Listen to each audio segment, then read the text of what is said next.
Welcome to the Dojo, the podcast where we turn marketing news or marketing topics into marketing tasks that you can use in your everyday marketing. This week, we'll hear 3 stories, including one from our special guest, pick the best one, and then turn it into tasks you can do today. So I'm Jess Percival. I am a digital marketing specialist at Exposure Ninja. And as always, I am joined by Tim Cameron Kitchen, who is the founder of Exposure Ninja, and our special guest today, Max Denning, Senior Web Content Executive at Bidfood. Max, it's lovely to have you. Thank you, guys. Big fan of the podcast. So yeah, great to be here. Yeah, excited to have you. Max, it would be great to know what your relationship to marketing is. Yes, so my relationship to marketing is lots of testing. So I started studying business management at university and college. So I had a module that was marketing. And whilst I was there, I also worked for a nightclub as well. And the owner asked me to do the marketing for the nightclub. So it was a good kind of intro into marketing. So it was around about 2010 when like videos were really being pushed on Facebook. So Facebook really pushing the kind of the video content. So we started creating viral videos on that platform. So if you can remember, it's around the time of like Harlem Shake, viral videos and stuff like that. So it's, creating crazy viral videos. And we were the first in the town to do that, like the first club in town to do it. And we started seeing a massive increase in footfall because of that. So, and then after that, it was like how to reinvest the profits, working very closely with the owner. How can we reinvest it through like branding nights and like getting PAs in and stuff like that. So that was a really good kind of first taste of marketing that I kind of went into, which I really enjoyed. Then after that, I went and did some sales for Red Bull. So that was really fun. So it took us like skiing and stuff. So it was a really cool, like grad job. But I wanted to kind of get into digital marketing because that's where I thought, this is in growth. This is what I enjoy. So I went and did some free internships, like just lots of testing with, I did like one at a football club, fashion brands, and also Wall of Comedy, which is a bit like Unilad and Lad Bible. So that was really interesting to get kind of viral content, see how that worked on platforms and working with them. So yeah, lots of testing alone in that era. And then from there, I went into digital marketing with Itsu and then Mercedes-Benz as well. And in those roles, I learned that I really enjoyed web. So initially I went into it with kind of like enjoy social and a bit of web, but within those, I really enjoyed web. And what I love about them are it's ever changing, but not as fast as social. I'm touching wood here because, I'm waiting for Tim's AI corner, but it's not that fast, but it's still, you've got to keep up. It's like nuts and bolts. So you can see the tangible results and what you can bring to a company. It's evergreen. So you're creating content that could be there for a long time, bringing leads in. So that's what I love about it. And just basically it's very bottom of funnel. You can see what you deliver for a business. But I find myself in food marketing now because I think not through choice, but just through having worked for it through Red Bull and Bidfood. It's just kind of like I've just attracted that really. And great industry to be in. All started from a nightclub, and here I am here today. Amazing. Yeah, that's really cool. And actually, I think it's Max's AI corner today, considering your story. So yeah, I quite like that. It's amazing to hear. Every time I ask this question, it's so interesting to hear where people start and that like little journey they go on is very cool. Very, very nice. Cool. So let's go with our headlines for the week. So Tim, let's start with your headline. HubSpot has just released their 2024 State of Marketing, and I've got some thoughts. You always have some thoughts, Tim. Always. Max, what is your headline for today? So my headline is Etsy addresses anxiety over AI and new ad. Interesting. My headline for today is the Apple Vision Pro demos are a masterclass in marketing. So had a Vision Pro demo this weekend. And much like Tim, I have thoughts. So Tim, let's start with yours because I feel like this is going to kind of be an overarching marketing conversation and feels like a good place to start. Okay, cool. Well, I was a little bit inspired by you this week, Jess, not just because you actually did the research on this initially and then I nicked your story, but also because in your story, you've approached it in a way I really like. Anyway, we'll come back to that later. So every year, HubSpot releases their State of Marketing and they do some surveys with I think in this case, 1,400 global marketing professionals. This was done way back in September 2023. They talked to leaders at top brands, and then they produce a report. And had a look through. I mean, the first thing I'd say is this is a fantastic piece of marketing. These sorts of activities are an incredible marketing asset. If you go to the HubSpot website and have a look at this, you have to fill in your email address to download it. Of course, once you've filled in your email, they then ask you for your name and your phone number. And then they ask you for your company name and your email address, your company size. So by the time you get to the state of marketing, they've already established that you're into marketing, because otherwise you wouldn't be downloading the thing. So you're a potential HubSpot customer. Then they've gone through this massive amount of data capture. The form is really nice. It always makes you feel like you're just one step away from being able to download the guide, but they get way more information out of you than they would if they just sent you through to a single form. So I think the first takeaway from all of this is like, watch the magician's hands, not just the trick. And I absolutely love what they're doing with this. And then the whole report is basically structured so that they're directing you to core HubSpot functionality, which is differentiated from their competitors. So they're talking a lot about their AI features and their chat spot thing, which all the things I hear about it from people is that it's pretty average, but they're pushing it a lot in this AI report and talking about all the things which HubSpot would want you to think are really important. So it's a great sales tool. Really love that. That's the first takeaway. But the second takeaway is that the overall feeling I got from reading the report was that marketers are in a moment of self-doubt and confusion. There is so much information in this report which points to a picture of people thinking that they somehow are not doing it right. There's an outside other that's doing things properly, and they're getting great results, but they're not quite doing it right. So let me give you some stats and to sort of illustrate this point. So one of the big themes of the report, unsurprisingly, is AI. Mentioned 108 times in the report, and it's only a 42-page long report, so there's a fairly decent keyword density there. 85% of marketers apparently believe that generative AI will have a transformative impact on content creation in 2024. So 85% of marketers believe Gen AI will have a transformative impact on content creation in 2024, and yet only 6% are using it to write content. Yes, people are using it to brainstorm, but only 6% are using it to actually write content. So we've got this massive sort of disparity here between, wow, this is going to change everything, but yeah, but not for me and not right now.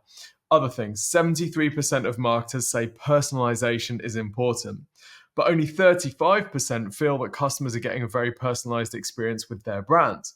So again, this thing is really important. Yeah, but not for us right now. 77% of marketers agree that having data is important to marketing. I don't think any of us would disagree with that. And yet only 26% say data actually increases their marketing efforts. So again, data super important. Oh, yeah, but not for me right now. 55% of marketers predict that most people, this is the quote, most people will turn to chatbots over search engines.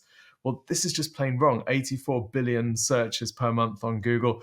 ChatGPT has fewer than 3 billion visits per month. So really sort of wide disparity here between, I guess, perception and reality. Final one I'm going to throw at you before I get your take on this all.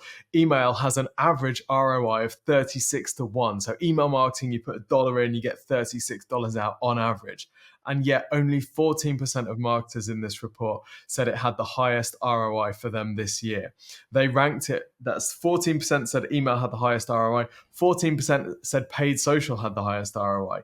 Paid social never produces 36 to 1 ROI. So again, it's just this air of disparity, and it makes me think about all the conversations we have about with marketers where they're saying, you know, AI is this massive thing, but we're not using it yet. And there's like a self-consciousness there. They think everyone else is out there having fun, getting laid, going on great experiences. No, everyone else is out there just doom scrolling social while they're sat in the toilet thinking about how great everyone else's lives look. So I feel like there's just a bit of a reality check from this report. You're not doing it wrong. Everyone else is confused. Jess, Max, what do you think?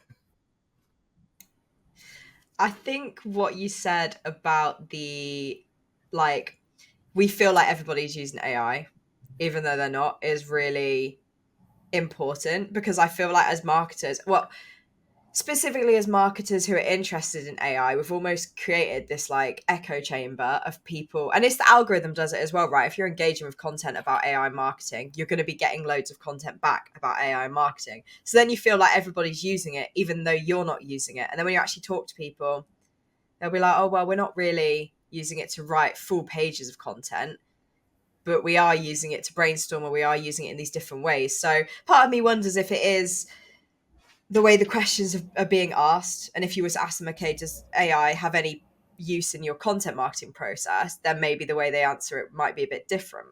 But yeah, it's I've kind of had this suspicion that people feel like everybody's using AI, and so they're talking about it, but they're not actually doing what they're saying they're doing necessarily. That's a good point. I remember talking to a client who was saying how I asked them what their top priority was in marketing. Fantastic business, brilliant marketing team. We've seen ridiculous growth with them over the years, doing extremely well, dominating their industry. And he was saying, our data is terrible. We just really struggle with our data. And, drilled in, what exactly would you do if you had better data? What are you unable? Well, we don't really know, but we think that data is more important than the results that we're getting from it. And there's this kind of sort of regret and self-consciousness that we're just missing something here. If we just had good data, because it used to all be about if we can just use big data, and now we can all just use AI, or maybe some people thought if only we could integrate our marketing with the blockchain. Like, there's always this perception that enlightenment is just behind this other tool that everyone else is using, but not me, not yet. I'm inferior. I'm still catching up. Next year, next quarter. Yeah, I think with AI, currently there's lots of like hysteria around it. I think we're in kind of like a phony war. So it's like at the beginning of it, it's like you're waiting for it to really kick off, and people are like using it, but you're waiting for someone to fire the first shot, and some platform to come in that's going to really change the game. So I think we're in this middle ground at the moment where it's about to blow, but it's like everyone's on guard waiting for it to go. But and people are very futuristic about it. They're thinking about the future, but it's I think there's going to be lots of change, and it's kind of like a middle ground at the moment, I think. In your role, how are you using generative AI on a day-to-day basis? So we are using it as idea generation. So for example, if we're writing a piece of content, we've asked ChatGPT, for example, to create these kind of a framework for the content that we're creating.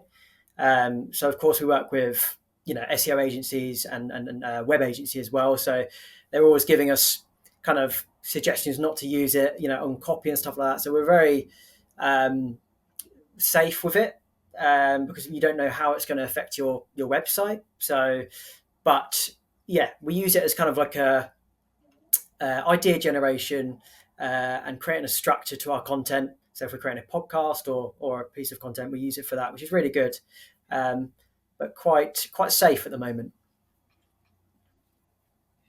I think that seems to be a fairly common approach. That's basically the approach that we take as well. At the moment, the tools, the quality of the output just isn't there to sort of publish that content directly, is it? And I think that seems to be the public perception, given that only 6% of people are actually using it to write content. They might be using it in the background, like you say, for planning or brainstorming, and that seems to be where it's really strong at. Yeah. Maybe not publishable yet. Yeah, because you kind of risk losing traffic as well. Of course, if you were to write all of your content through it, it's like that fear of losing and being discounted by Google. So it's always plays in the back of your mind when you're using it. So it's just being uber careful. Absolutely. I think AI is one of those where it's really, really important to be aware of it, like hugely important in marketing to be aware of it and know what's coming and know what Google's doing with their search and all these different things, and seeing what Bing's done and how that's kind of played out. But it doesn't necessarily mean that you need to be using it for all your content or every single job or getting it to do your marketing for you. Like, I think that's actually the worst thing that you could possibly do, because then it's just going to come out like everybody else's. And so I think, yeah, now is one of those times to be maybe do loads of research and get loads of knowledge, but don't necessarily put all that knowledge into play right away. Yeah, I mean, when I was doing my research for my article, I saw that you remember the Scotland pop-up Willy Wonka um, debacle.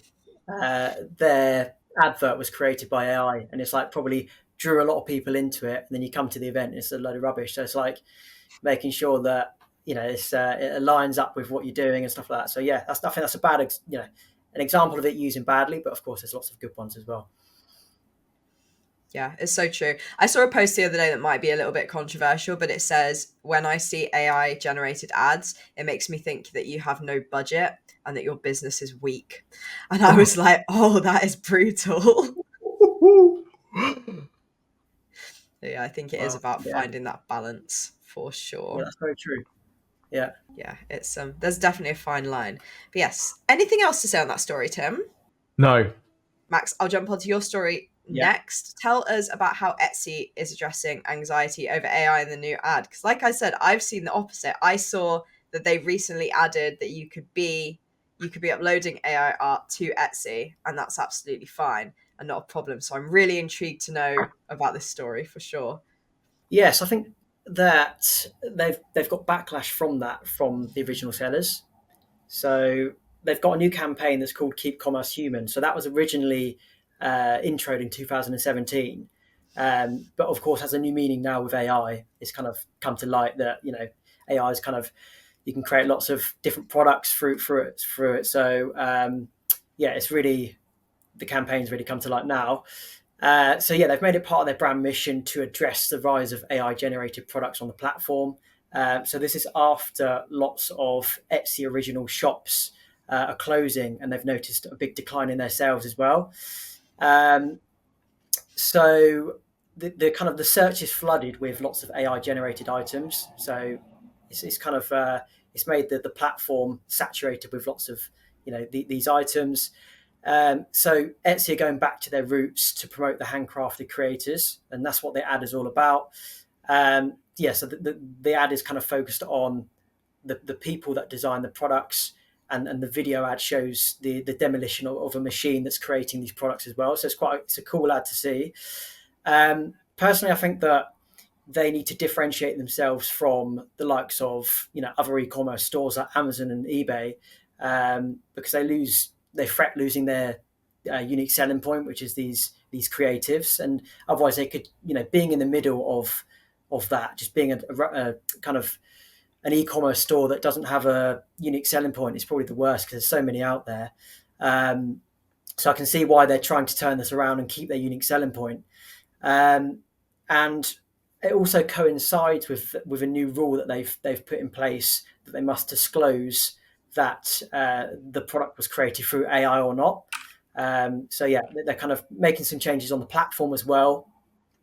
And the rumors are in the future that you'll be able to filter out AI generated results as well. So, and I think that's overall, I can see this being a trend across industries as well, like differentiating human versus AI content. And I think probably after the initial buzz of AI, there's being a big explosion in the buzz. It's kind of like, right, people buy from people want people, stuff created by people as well. And yeah, I just think other brands have also jumped on board of it as well. So like anti-AI ads. So Dove, for example, who pledged to never use AI to create or distort women's images. And of course, you mentioned it on a previous podcast, the bit of a lead balloon. The opposite was Apple's controversial Crush advert. With the all of the creative stuff getting crushed into an iPad, which of course is for them, they're a creative tech brand, and they're known for being that go-to brand for creatives, and it's just pretty mad decision to do that, really. So I think we're seeing like brands take either side. Well, I think Apple didn't probably take that side; they accidentally made that advert, but we're seeing brands probably going to be taking the anti-AI side and using that as a marketing ploy. So very interesting to see. And be interesting to see how, what else they bring out Etsy to try to counteract the problem that they're seeing on the platform, is that these original sellers are kind of kicking up a fuss because they're seeing their shops closing and less profit, less sales ultimately. So yeah, I can actually speak on that from kind of a personal place, which is my partner was previously making a decent amount of money on Etsy, and one of the things he offers is Muppet commissions. So he'll draw people and their pets and whatever as Muppets from the Muppet Show, and it was quite unique. The style was really lovely, and now there's people on Etsy selling the same but AI. And it's not his style, but it's closer to the Muppet style, right? And these things are like a fiver. But you would hope that people are coming to Etsy and see that that's a fiver and think, oh, this isn't a handmade thing made by, an individual artist, and maybe they will then avoid it because it's so cheap and feels too good to be true. But at the same time, it is quite downheartening for somebody who loves doing that work, and now a machine is going to be doing that work, maybe potentially to a lesser quality as well. It's really, not great. I mean, Tim knows, and Max, since you listen to the podcast, you probably know my opinions on AI art and how I feel about it anyway.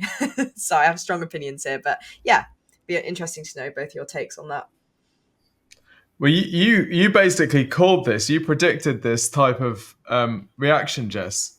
I want to say like a year ago, where you said that this might become like a sort of an organic label where brands start taking a side against this and recognizing the perceived value that human involvement has.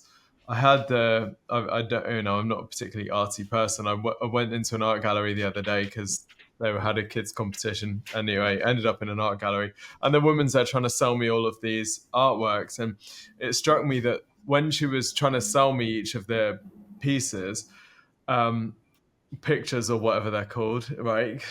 she was talking about like the story of the artist and how limited each one was, and one had a collaboration with Disney, and it was a very exclusive collaboration that meant there's not many people here allowed, and all of this stuff. And I thought, well, in this situation, like I don't really buy art, but if I was going to buy art, it seems like what I'm buying is the story behind something.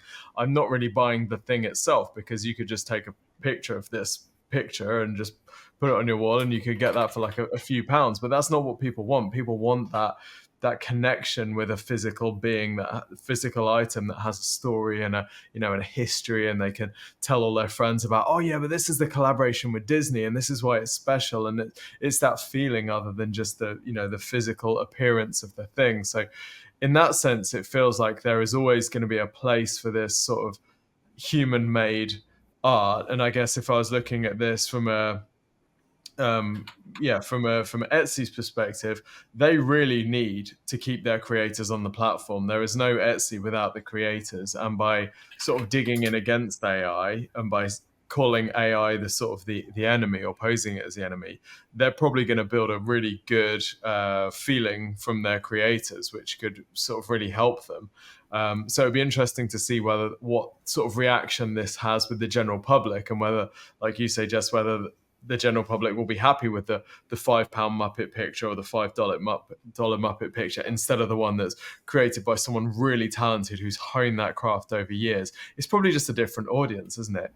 If I just want like a cute picture to give to a kid in a birthday card, I might go for the $5 one. If I want something I'm going to frame and put on a wall and tell all my friends about, I probably want the real person generated one, maybe. So yeah, I think more art is going to be created, but it'll be interesting to see how it splits. I think you're right, Tim. It's a totally different market for someone that wants something exclusive and something to talk about with friends, rather than a cheap AI generated item. So I think you're right. It's a totally different market, and I think with the unique selling point that Etsy are creators, it's like honing that what that market is. Within their platform, who are they targeting to? And I think that filter system could work. So, having the AI versus non-AI on the platform. You can choose whether you buy AI or not. I think it's a good option. So I think I think they found a good way to kind of counteract it. Yeah, definitely. We've been seeing a thing on Etsy for quite a few years now where the quality has just declined because a lot of drop shippers have gone on Etsy and they're presenting things as handmade. And I want to say that Etsy has been cracking down on it and, giving people a handmade logo when things are handmade. But then I've also seen a lot of artists, and like I live with somebody who has an Etsy business, but I've seen artists say, the drop shippers will upload their stuff, and if Etsy deems them as the original, then the person who actually made it originally gets kicked to the curb. And I've seen that happen multiple times, that the person who actually created it is not seen as the handmade and is seen as the replica. So I feel like they're starting to make the right moves. Unfortunately, there are just teething problems at the moment, and they are going to need to be careful because people are going to get upset if they feel like, both buyers and sellers, if they feel like they're getting a false deal, I guess. I mean, this is the same issue that Google is having, right? How does Google differentiate between artificially generated content that has no human experience behind it at all and is just writing based on statistical probability of the next token versus the content that was produced by someone who's lived in this industry and has worked in this space for tens of thousands of hours? Like, how do you differentiate? And it feels like there's going to be lots of these sort of algorithmically driven websites and apps that are really going to have to get to grips with this and figure out how to do it. Because I also think that on social media at the moment, there's a few AI influencers, but if you logged into social and the majority of your feed, you couldn't tell whether it was AI or human. That's a very different experience. And it's interesting that TikTok is labeling AI generated content from other platforms. Meta through Instagram is also doing the same, isn't it? Where it's saying this is AI edited or AI produced. It's interesting to see how those sorts of platforms, given that they've invested so much in AI over the years in their own functionality, are sort of being very cautious about how people react to AI generated content because they don't want to lose their audience if their audience feels duped or like they're looking at something that isn't real. I think that kind of gives us a bit of a hint as to where this stuff is going in the future, and the fact that people will look at AI and human generated content very differently if they know that it is one or the other.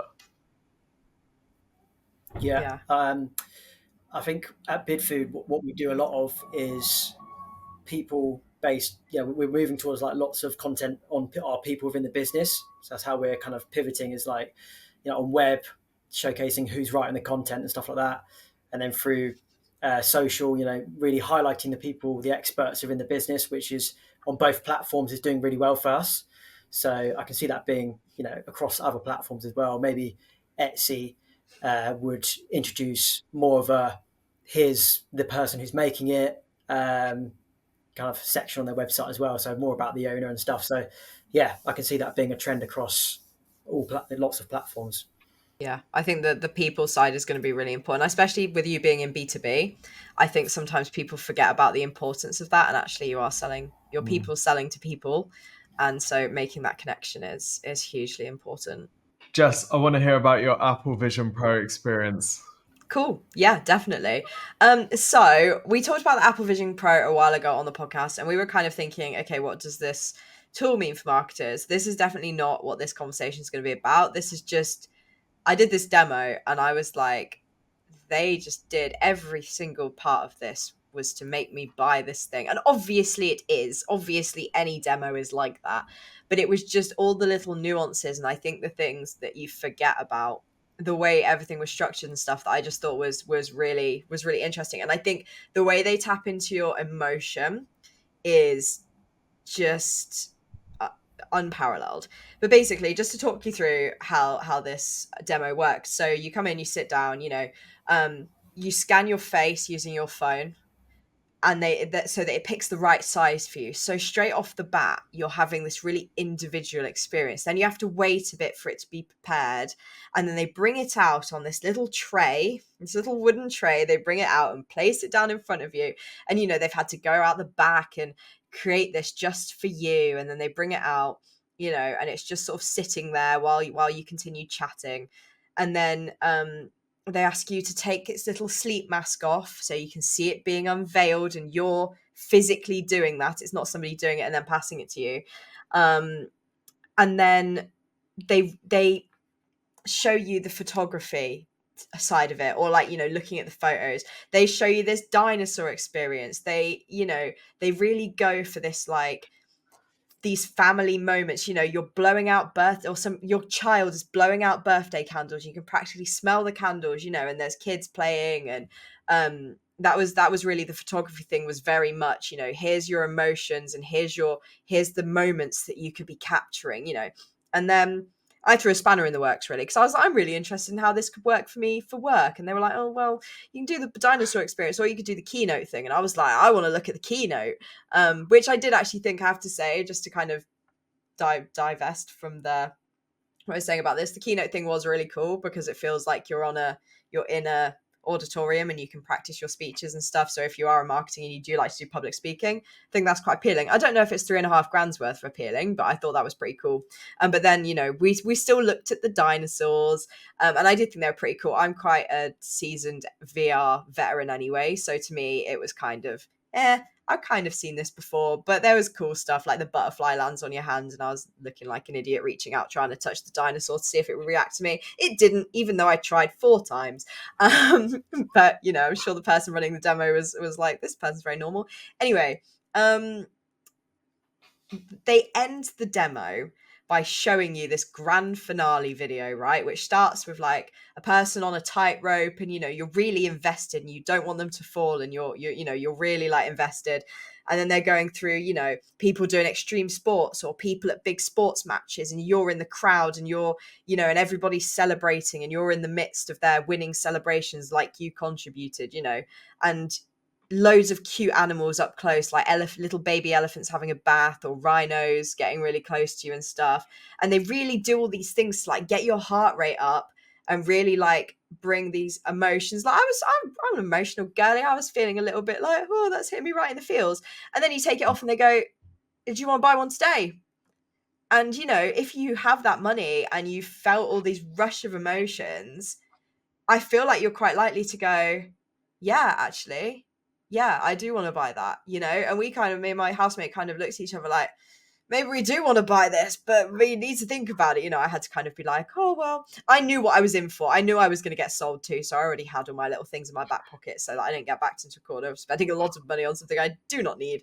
But yeah, I just thought it was like a really powerful like demo process. And I know people will be thinking, well, I can't show an emotional video in my software demo, but there's other things that you can do and show and say, you know, oh, don't you hate it when this thing happens? Or if they've come to you and they've said, I want a demo because, you know, I can never keep track of all the finances of the business and I need help, you know. And then you'll be able to say, oh, don't you hate when it gets to the end of the month and you're panicking and you dread this all the time? And then you go, yeah, I really do. And what does your software do that makes that easier? And I think that emotional side of any type of demo is hugely important. And yeah, I just, like I said, I think it's really funny that I came away from this demo being like one of those LinkedIn bros that was like, what the Apple Vision Pro demo taught me about B2B sales. I seem to quote that far too often at the moment, but that's genuinely, I was like, there's a podcast story here. But yeah, I don't know if either of you two have any thoughts on this, if you've done any demos for something different that gave you the same feeling, or if you've even done the Vision Pro demo yourself. It'd be great to know. I haven't, Jess, done it, but I think it'd be very interesting to see what the difference is like when you go into a Samsung or a competitor and see what their demo is like, because I think that's why Apple can charge so much, and you know they're known as such a great brand, is because they put on these great shows for these products, and their shops are great. So yeah, I think it'd be very interesting to go and see how Samsung do it. Do they bring out on a wooden tray? What do they do? That'd be good. Yeah, with Salt Bay, putting his salt on there.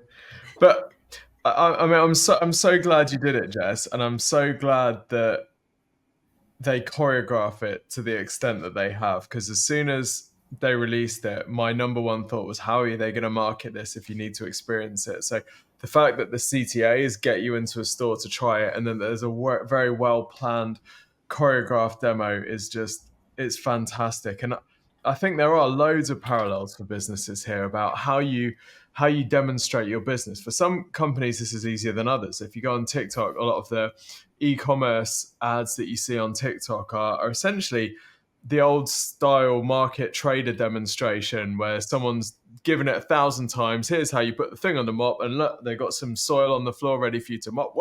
And you're blown away by not just the product, which is it's being shown in its sort of most capable form. It's showing you every aspect that's great about this product, and they know exactly what they're going to test it with. They know exactly the size of the soil to show it picking up, so it does a really good job. Like, they know this thing, and they've done it so many times. They've got their patter absolutely down, and I think this aspect of choreography is really missing from a lot of sales. I did a presentation yesterday. I was on the buying side watching someone demo some software, and this was really well choreographed. I got off the call afterwards, and the person I was watching said, "That's very American." And yeah, it was American, because Americans tend to do this stuff a lot better than us Brits, who are very apologetic in our demonstration. One amazingly choreographed piece of sales / marketing is the Exposure Ninja free website and marketing review. If you go to exposureninja.com/review and request your free review, we've optimized this thing over a decade now to be really well planned out. So everyone has a sort of a standardized format. We know exactly what to say. We know exactly which case studies to use. And it means that we can produce these very quickly, as if we were compared to if we were just going and sort of researching everyone from scratch. Although, of course, there is a lot of customization in each one. But I think that type of thought and energy that goes into producing a well-crafted demonstration really pays off. And that's the sort of thing that you only have to do once. If you look at the old infomercial industry from the 90s and the 80s in the US, they had one great demo and they could run those ads for years and build huge businesses on the back of them. If you think of modern examples like the NutriBullet now, that entire product is essentially just this fast blender, but it was built by the demonstration. They knew exactly what to chop. They knew exactly how to present it. And I think that's an art that really doesn't happen with a lot of businesses, where a salesperson is just put in front of a prospect and you say, so off you go, have a good time. That salesperson doesn't have the script, doesn't have those case studies, those examples that would show the prospect how amazing this product could be. So I'm really glad that Apple have done this, and I'm going to go and sign up for one of these demos to see exactly how well it's working. Yeah, you definitely How should. scripted do you think it was, Jess? Do you think they knew every word to say? Did they seem very well drilled? So the person that we had, it was her first two that she'd done. So I would maybe be interested to see what somebody else might say or might do, and see how much it differs. I feel like there was a lot of, oh, didn't you feel this way? Or did you notice this? Or did you like this? Or isn't it cool that you can do this? Imagine that this is your birthday party or your kid's birthday party, and I can imagine if somebody came in with their kids, they would probably pick up on that and make that a part of it. But one thing I wanted to add as well that I totally forgot until now, because we didn't have it in our demo, but I think in some of the flagship stores, they have built a living room setup, which I can imagine is a very aspirational looking living room as well. So you can sit on the sofa and have like the full experience of what it would be like to use it at home, rather than using it in the Apple store space, which brings it to a whole other new level, which is just, wild. Yeah. Very, very interesting indeed. Love it. Love it. Yeah, I think I'll go and book one as well, Jess. That sounds very good. Yeah. It's definitely worth it. I think it's it's if you are a person that's done VR before, and I know this is kind of getting away from the story, but if you have tried VR before and stuff, the experience was really good for me. Like, I've used a lot of VR, and normally I have trouble with being able to see properly and needing to adjust it a million times and it not being comfy. And I actually found I didn't have any of that experience. Like, the person in the demo said, oh, it's really pixelated to start with, and I was like, no, it isn't. This is miles above, it felt, what my experience has been in the past. And even when I said afterwards, I was like, yeah, even when you said it was pixelated, Sorry, Tim just put something in the chat that really caught me off guard because the cat has caught a mouse and he needs to go and rescue the mouse. Very normal. But yeah, I could tell that some of the things that were being said, like she didn't really have a response when I was like, oh, it wasn't pixely at the start. And she was like, yes, it was. And I was like, no, it wasn't. So it was quite funny to see kind of how that, Really? how maybe she couldn't get away from that script. Yeah. I remember at Virtue at Mercedes, we had kind of a really good demo strategy with like videos. If someone inquired through the website, it was like you know, a personal salesperson would take them around the car, which really works. So yeah, I think I'm definitely going to book one up and go and see how that works.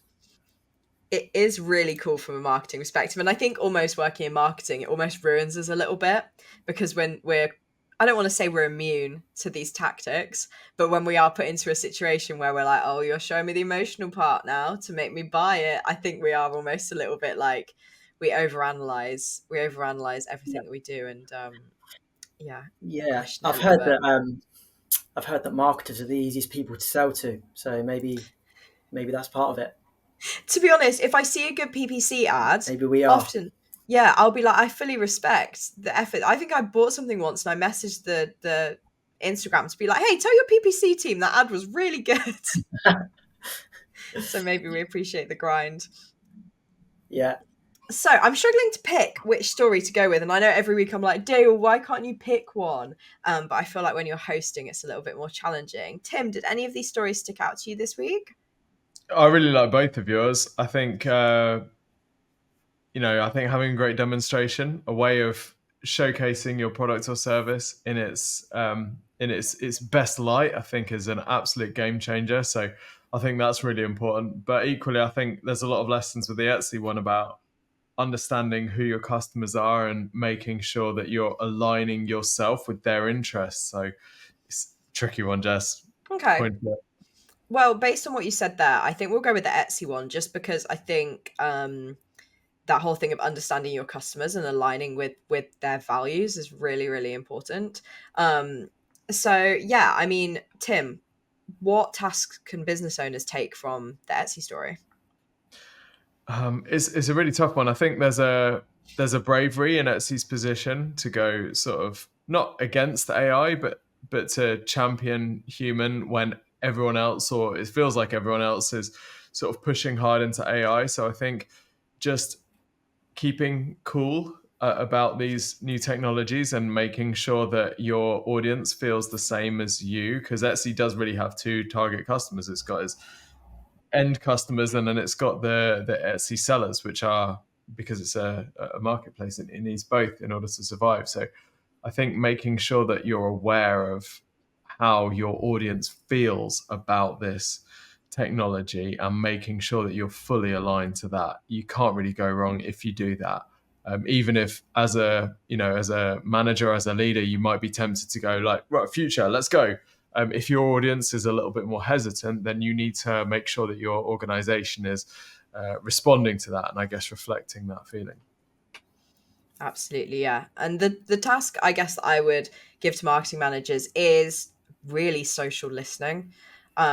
So if we're focusing on AI here, the amount of brands that I see releasing AI stuff, and I'm like, did you not see the other 50 brands that have done this and were shouted down in the comments? But then I'm obviously in my own bubble and they're in a different bubble where they're just not connected to this. So I would say, have a look, whether that's in your industry or outside of your industry, and see how people have responded to whether that's people using AI in their products. I saw a band used AI in their music video and got absolutely torn to shreds. I saw a dress company use AI in their designs, got torn to shreds. So and they're not the only ones I've seen. They're just the two examples that stick out to my mind. But just see how people are responding, how your target audience is responding to AI being used by other companies, and see what the vibes are, really. Because it might be that actually it's really popular in your industry, but maybe the way that other companies have handled it has not been great, or they're not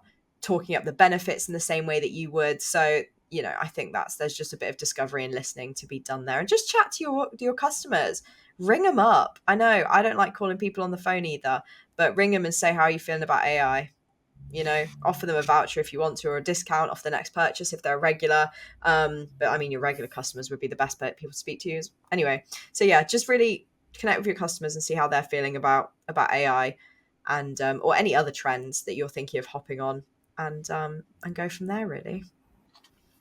So, first question for you, Max. If you had just 1 hour to improve your marketing, what would you work on? So, firstly, I would make high converting landing pages. So lots of credibility on them. Something that we've done a lot of Bidfood. So yeah, lots of credibility, like awards, testimonials, our people within the business, and then why they should choose us as well. So focus on their pain points on that page as well.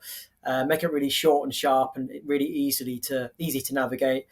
And easily signposted with our call to actions, and also what are the objection handling in that moment. So when they find us, what questions do they have? So for example, we have ones like what areas do you deliver to, what size businesses do you work with? So making sure you have like objection handling questions.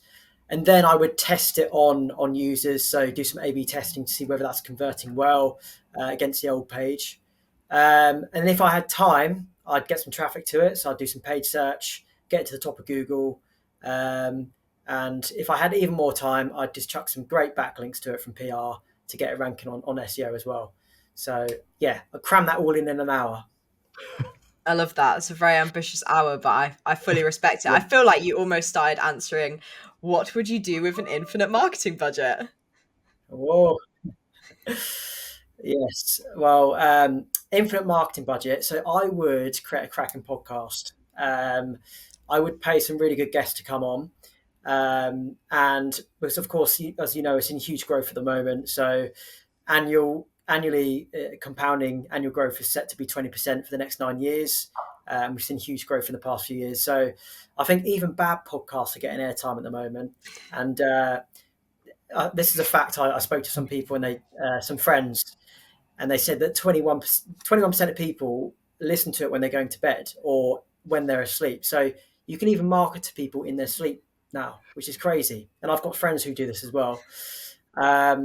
So I think I'd copy Stephen Bartlett, his kind of format, because it's very clickbait, and I've seen other people do that as well. So I think he's probably the front runner, copying his format. I think you get great return on investment. So yeah, I think a part of me was going to answer was saying, something crazy, the phrase "when the world zigzags," so do something different. But I'm going to stick with what I know, something that's in growth, get some great people on there.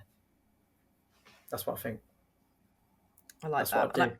I can imagine in your industry there isn't lots of podcasts talking about your industry. So I think, yeah, there's definitely an opportunity for that. So even without an infinite marketing budget, Max, I definitely think, on a even if it's a shoestring budget, you can get somewhere. So yeah, very cool idea. Next question is, which marketing skill would you recommend the 18-year-old Max works on, and why? So I would go deep into web early. So stuff like conversion rate optimization, SEO, user experience, paid ads.